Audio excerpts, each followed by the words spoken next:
मेरे 4 भाई थे। जिस भाई की शादी होती है माँ पहली रात उसके बेड के नीचे शॉपर में लपेट कर कोई चीज़ रख देती, जिससे दुल्हन पहली रात ही चीखें मारने लगती और तलाक ले जाती। मैं हैरान थी माँ भाइयों के साथ ऐसा क्यों कर रही थी। माँ से कुछ पूछती तो मुझे डांटने लग जाती। छोटे भाई की शादी हुई, सुहाग रात को मैं दुल्हन बनकर उसके कमरे में बैठ गई। अगले लम्हे मेरी चीख निकल गई, क्योंकि माँ ने मेरे 4 भाई थे, चारों ही मुझसे बड़े थे और मुझे बहुत अजीज थे। पापा हम पांचों से बहुत मोहब्बत करते थे, मगर माँ सिर्फ मुझसे मोहब्बत करती थी। जब भी भाइयों में से कोई उनके सामने आता तो उनका मूड बिगड़ जाता। मुझे ये बात अजीब लगती थी। आमतौर पर तो माँ को बेटी से ज़्यादा बेटा अजीज होता है, तो फिर क्यों माँ भाइयों के साथ ऐसा सलूक करती थी। मैं इस बात को सोचती कभी कभी परेशान हो जाती। मेरे बड़े भाई की उम्र 29 साल की हो चुकी थी, मगर अभी तक माँ ने उनकी शादी का नहीं सोचा, न कभी इस बारे में घर में बात हुई थी। मैंने कई बार माँ से कहा मुझे भी शौक है अपने भाइयों की शादियों पर अपने अरमान पूरे करने का, तो माँ हर बार मुझे टाल देती। एक ही जवाब दे देती, जब होनी होगी हो जाएगी। भला बगैर कोशिश के कुछ होता है क्या? नहीं, बिल्कुल भी नहीं। मैंने पापा से बात करने का सोचा। उनके काम से आते ही उनसे कहा भाई की शादी कर दें, मुझे नए नए कपड़े जूते ज्वेलरी बनवानी है और अपनी तमाम सहेलियों को भी दावत देनी है। पापा कुछ कहते माँ बोल पड़ी, शादी की क्या ज़रूरत है, तुम वैसे ही कपड़े जूते बनवा लो और अपनी सहेलियों को भी बुला लो। पापा बिल्कुल खामोश बैठे थे। मैंने फिर से माँ से कहा नहीं, मुझे भाई की शादी देखनी है। पापा मेरी जिद देकर बोले ठीक है, कर देते हैं आपके भाई की शादी। मैं खुशी से उनके गाल चूमती बाहर निकल गई। भाई के कमरे में गई, वे कोई किताब पढ़ रहे थे। मुझे देखते ही उठ बैठे। उन्हें मुझसे मोहब्बत बहुत थी। मैंने उनसे कहा मैंने आपकी शादी की बात की है। मेरी बात सुनकर उदास हो गए। मेरी वजह पूछने पर भी नहीं बोले। मैं कुछ देर बाद वापस कमरे में चली गई। हैरत की बात थी कि अगले दिन माँ ने भाई के लिए लड़की पसंद कर ली और मुझे साथ लेकर उनके घर गई। लड़की देखकर मेरी सांस अटक गई। इतनी खूबसूरत थी, मुझे यकीन नहीं हो रहा था। कोई इतना भी खूबसूरत कैसे हो सकता है। होश मुझे माँ की बात पर आया, जिसे सुन के मैं आंखें फाड़े उन्हें देखने लगी। मैंने माँ को इशारा करना चाहा, मगर उन्होंने बिना देखे ही टोक दिया। मैं वहाँ बेबस बैठी रही। कुछ ही देर बाद हम घर के लिए निकले। पूरा रास्ता मैं खामोश रही। घर पहुँचते ही मैंने उनसे पूछा आपने ऐसा क्यों किया, तो उन्होंने मुस्कुराते हुए कहा मजबूरी है। मगर मैं समझ न सकी ऐसी कौन सी मजबूरी थी जिसके लिए वह ऐसा फैसला कर चुकी थी। मैंने चुप रहना ही ठीक समझा। मुझे पता था वे खुद को झूठा नहीं कहेंगी और मैं कैसे उन्हें झूठा साबित करती। वे माँ थी, माँ का रिश्ता तो हर रिश्ते से अफजल होता है, जिसे बुरा कहना गुनाह है। मैं खामोशी से कमरे में चली गई। वे दिन भी आ पहुँचा जब भाई की बारात थी। हम रुखसती के बाद जब भाभी को लेकर घर पहुँचे तो माँ ने सारी रस्में निभाई। मेरे साथ बाकी मेहमान भी हैरान थे कि वे कैसे इतनी खुशी से ये सब कर रही है, मगर मुझे क्या पता था वे खुशी तो नाम की थी। उसके बाद ही तो उनका खेल शुरू होना था। मुझे उन्होंने कहा जाकर भाभी को उनके कमरे में बिठा दो। मैंने हाँ में सिर हिलाया और भाभी को सेकंड फ्लोर पर मौजूद भाई के कमरे में ले गई। भाभी किसी चीज़ की ज़रूरत हो तो बता दीजिएगा, मैंने मुस्कुरा कर कहा और वहाँ से वापस नीचे जाने लगी। जब माँ ने कहा आराम करो जाकर, तुम थक गई होंगी, मैं अपने कमरे में चली गई। नींद जल्दी ही आ गई क्योंकि पिछली रात भी ठीक से सो नहीं सकी थी। सुबह सुबह जल्दी उठती थी। रात एक अजीब सा शोर महसूस करते आँख खुल गई। उठकर बैठते ही मैंने महसूस किया वह शोर ऊपर से आ रहा था। मैं उठी और बाहर निकली। ऊपर सीढ़ियाँ चढ़ती पहुँची तो आंखें फटी की फटी रह गई जब बड़े भाई के कमरे के सामने भाई और माँ बाप को जमा देखा। अंदर से भाई भाभी के चिल्लाने की आवाज़ आ रही थी। मैं भाग कर वहाँ गई, क्या हो रहा है और वह शोर कैसा है, किसकी वजह से ये लड़ रहे हैं। मैंने पूछा तो सबसे छोटे भाई ने कहा जाकर तुम आराम करो, वे हम देख लेंगे। मैंने उनसे कहा कि नहीं, मुझे बताइए। तभी अंदर से जो अल्फाज कान में पड़े तो उन्हें सुनकर मैं पत्थर बन गई। भाभी रोते हुए बाहर निकली। भाई सर पकड़े बैठे थे। मुझे समझ नहीं आ रहा था कि क्या करूं। ये क्या हो गया था। अभी तो एक दिन नहीं गुजरा और ये सब हो गया। मेरा दिल फटने लगा था, जैसे माँ ने मुझे पकड़ लिया कि कहीं मैं गिर न जाऊं। पापा ने कहा जाकर भाभी को अपने कमरे में ले जाओ, सुबह ही वापस जा सकेगी। मैं उन्हें अपने कमरे में ले गई। वे बेड पर बैठी रोने लगी। मैं वापस ऊपर गई तो भाई वगैरह वे सब वहीं थे।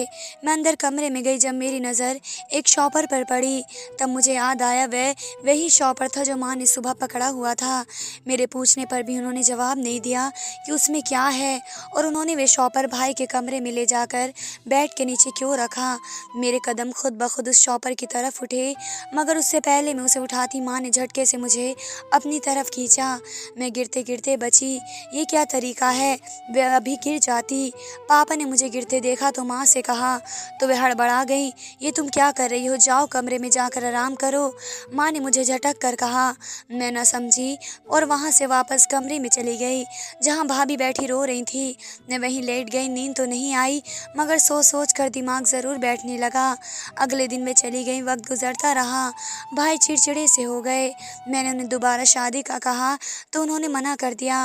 मैंने भाई से दोबारा शादी को कहा तो उन्होंने मना कर दिया। मैंने ज़बरदस्ती करने के बावजूद भी वे नहीं माने। मैं थक हार कर बैठ गई और पापा ने दूसरे भाई की शादी का सोचा। माँ ने ऐसे ही बारात वाले दिन में तैयार होकर माँ के पास जाने लगी और वही शॉपर था जो मैंने उस रात बड़े भाई के कमरे में और उससे पहले माँ के हाथ में देखा था। क्या है इसमें माँ? मैंने उस शॉपर की तरफ देखते पूछा। कुछ नहीं है, तुम तैयार हो जाओ, माँ ने जल्दी से कहा और बात बदल दी। जी मैं तो हो चुकी हूँ तैयार। आप इसे क्या करने वाली हैं, मतलब कहाँ ले जा रही हैं? मैंने दोबारा से शॉपर की तरफ इशारा करते कहा। मैं तुम्हें सब बताऊं, क्यों तुम मेरी माँ हो? मुझसे यूँ सवाल जवाब ना किया करो, जाकर अपना काम करो, जाओ, उन्होंने गुस्से से कहा। मैं हैरत से उन्हें देखने लगी। पहले कभी उन्होंने मुझसे ऐसी बात नहीं की थी। मैं बाहर जाने लगी तो वे दूसरे नंबर वाले भाई के कमरे में चली गई। मैं सोच में पड़ गई। दिल किया अभी जाकर देखूं कि शॉपर में क्या है, माँ ने उसे भाई के कमरे में क्यों रखा, मगर जान नहीं सकी। सारा वक्त मैं उसी के बारे में सोचती रही। रुखसती के बाद हम घर पहुँचे तो माँ ने शानदार तरीके से स्वागत किया। खुश दिली से मिली। मुझे उनके रवैये से डर लग रहा था, जैसे वे सब दिखावा हो। मैं सर दर्द का कहकर अपने कमरे में चली गई।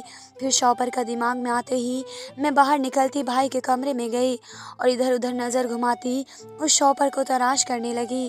भाभी मुझे देखने लगी। क्या हुआ, क्या ढूंढ रही हो? उन्होंने मुस्कुरा कर पूछा।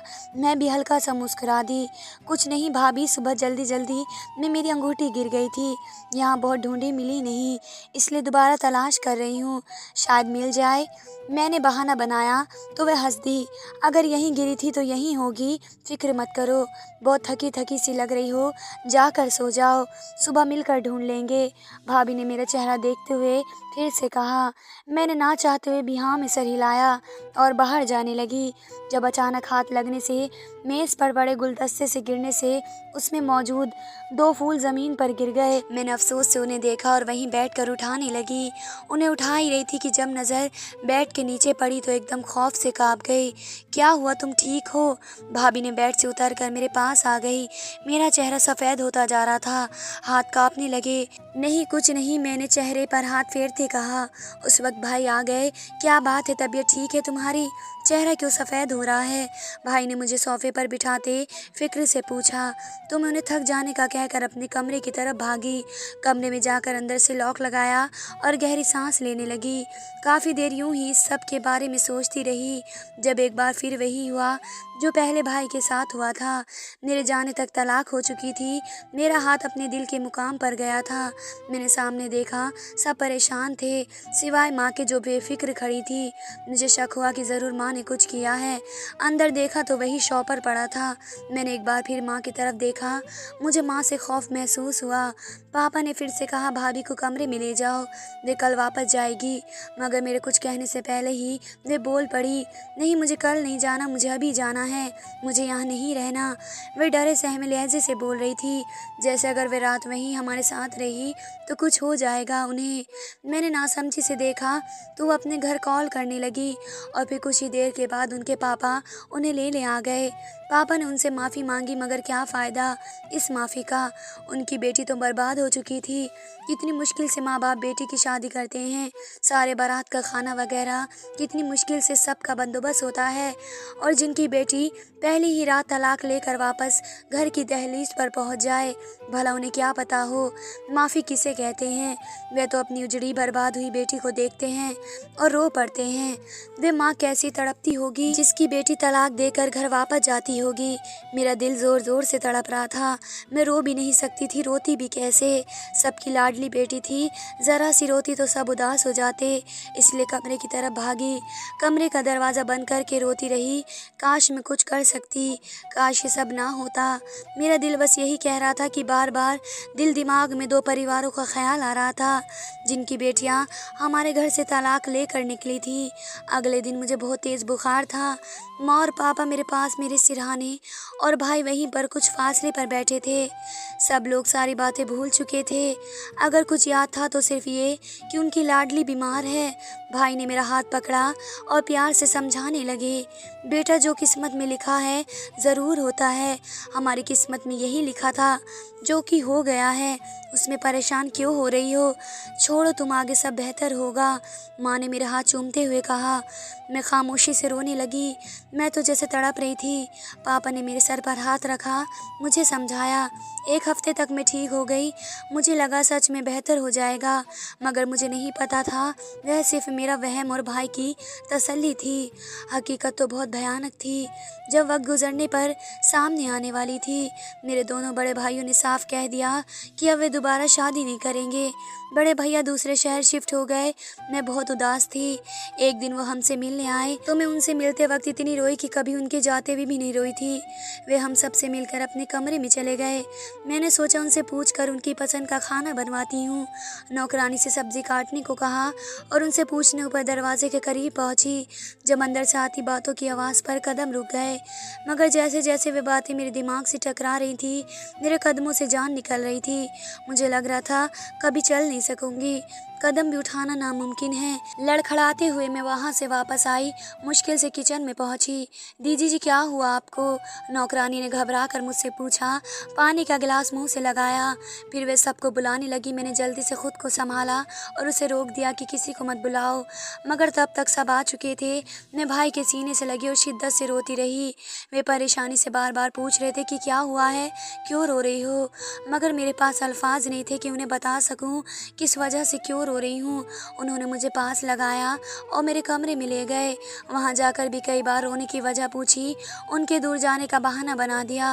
वे मुझे मुस्कुरा कर कहने लगे, लोग अपने भाई को खुद दूसरे शहर भेजते हैं और तुम मेरे दूसरे शहर जाने पर रो रही हो, पागल हो गई हो। और मेरी बहन इतनी कमज़ोर कब से हो गई? मैं उनके सवाल पर चुप रही। क्या बताती उन्हें उन दोनों की ज़िंदगी का हाल और वे सब कुछ जो बहुत अजीब था। ये देखकर मैं कमज़ोर हो चुकी हूँ। वे मुझे आराम करने को कहकर चले गए। रात में माँ के कमरे में गई। पापा कहीं दूर गए थे, तभी घर पर नहीं थे। इस वक्त तुम यहाँ आओ, अंदर आओ, माँ ने मुझे हैरत से देखकर फिर खुशी से कहा। मैं उनसे 4 कदम के फासले पर रुक गई। माँ, जो आपने भाई से किया है ये सच है? मैंने तड़पते दिल से पूछा तो चौंक गई। क्या कहा मैंने अब तुम्हारे भाई से? मैं नज़र चुराते नज़र सामने टीवी पर की। मैंने सब सुन लिया था। फिर मैंने सख्त लहजे में कहा कि आपने जो कुछ कहा सच है। मेरा दिल ये था कि वे इनकार करती, मगर नहीं, उन्होंने ऐसा नहीं किया। वे बिल्कुल खामोश रही। मैं उनके पास बैठ गई और कहा कि देखो माँ, जल्दी जवाब दें। तो उन्होंने हाँ कर दिया। मेरी ये सुनकर जान भी निकल गई। हाँ, वे सब सच है। अब यहाँ से जाओ, दिमाग खराब मत करो, वे लापरवाही से बोली। मैं उन्हें देखती रह गई। क्या वे माँ थी? क्योंकि माँ ऐसी नहीं होती, अपने बच्चों के साथ ऐसा कैसे कर सकती थी? इसलिए वे माँ नहीं थी। जितना कुछ किया था उन्होंने, उन्हें माँ कहने को दिल नहीं करता। मैंने उन्हें कुछ और पूछना चाहा, मगर उन्होंने इनकार कर दिया और साफ कह दिया कि यहाँ से जाओ। और वे उठकर मेरे पास आई और मेरा हाथ पकड़ती मुझे वहाँ से निकाल कर कमरे का दरवाज़ा बंद करने लगी। मैं हैरानी से बंद दरवाजे को देखने लगी। वहाँ से कमरे में गई, फर्श पर बैठ गई। सुबह से सारी बातें दिमाग में सवार थी। वक्त एक बार फिर पलटने लगा और तीसरे नंबर वाले भाई की शादी की तारीख रखी गई। उनकी शादी हो रही थी और मैं अजीब सी थी, क्योंकि इस बार दुल्हन भाई की पसंद की थी, तो मुझे लगा नहीं कि वे सब दोबारा होगा। मैं घर पर सब मेहमानों से बातें करती रही। काफ़ी देर गुजर गई। थक कर भाई के कहने पर कमरे में गई। 12 बजे फिर वही से हुआ। मेरा दिल जैसे किसी ने मुट्ठी में पकड़ लिया। मेरा दिल नहीं कर रहा था कि बाहर निकल कर कुछ देखूं। बार बार पहले के दिनों वाला वाक़या आंखों के सामने चल रहा था। नहीं, इस बार ऐसा नहीं होगा। भाई तो भाभी से मोहब्बत करते हैं, वे क्यों कुछ ऐसा वैसा कहेंगे, और भाभी भी बहुत मोहब्बत करती हैं, इसलिए सिर्फ मेरा वहम है। मैंने खुद को तसल्ली दी और कमरे से निकल गई। कभी कभी तसल्लियाँ किसी काम की नहीं होती। मेरे कदम बेचैन हो गए थे, जैसे जान निकल गई हो। जैसे एक बार फिर वही हुआ जो पहली दफ़ा हो चुका था। मेरा तीसरा भाई भी बर्बाद हो चुका था। भाभी भी चली गई, मैं वहीं बैठ गई। कुछ ही देर में मेरे हवास खो गए। फिर ना जाने क्या हुआ। जब मेरी आंखें खुली तो खुद को अस्पताल में पाया। मेरे पास भाई और माँ बैठे थे। डॉक्टर के मुताबिक किसी बात की शिकार ने बीमार किया था। पापा ने मुझे कहा, तुम फिक्र मत करो, सब बेहतर होगा। मैंने सिर्फ हाँ में सर हिलाया। घर पहुँचते ही मैंने माँ से पूछने का सोचा। वे जैसे ही मेरे कमरे में आईं तो मैंने उनसे कहा, आपने दोबारा वही शॉपर छोड़ा, भाई के बेड के नीचे रखा। क्या होता है उस शॉपर में जिससे भाभी पहली ही रात तलाक ले लेती हैं?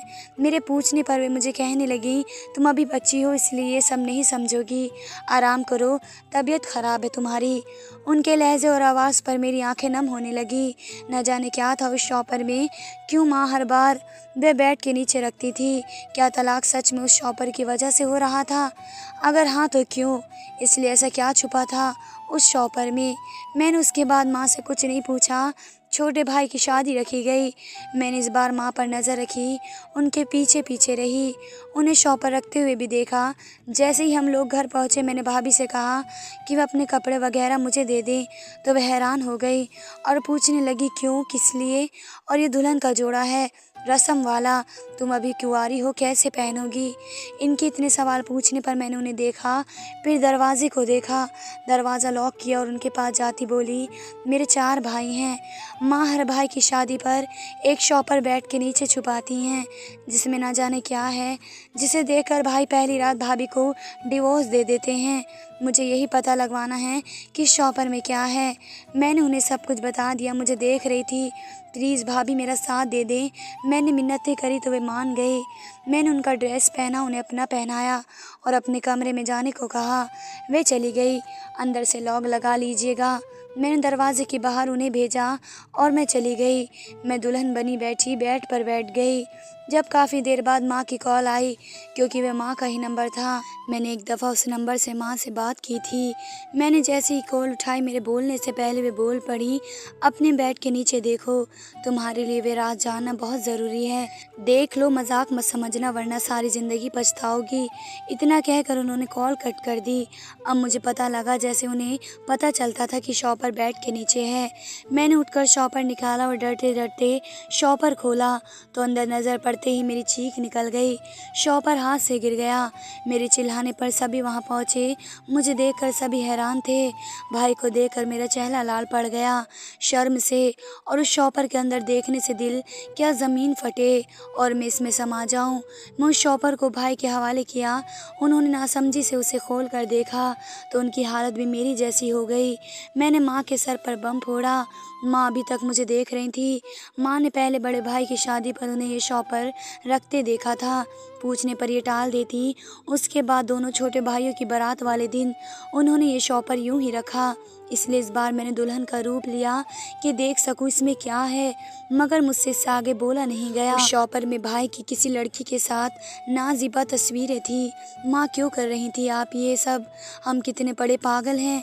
एक दफ़ा भी शॉपर खोल कर नहीं देखा कि ऐसा क्या है जिस पर हमसे तलाक मांगी जा रही है।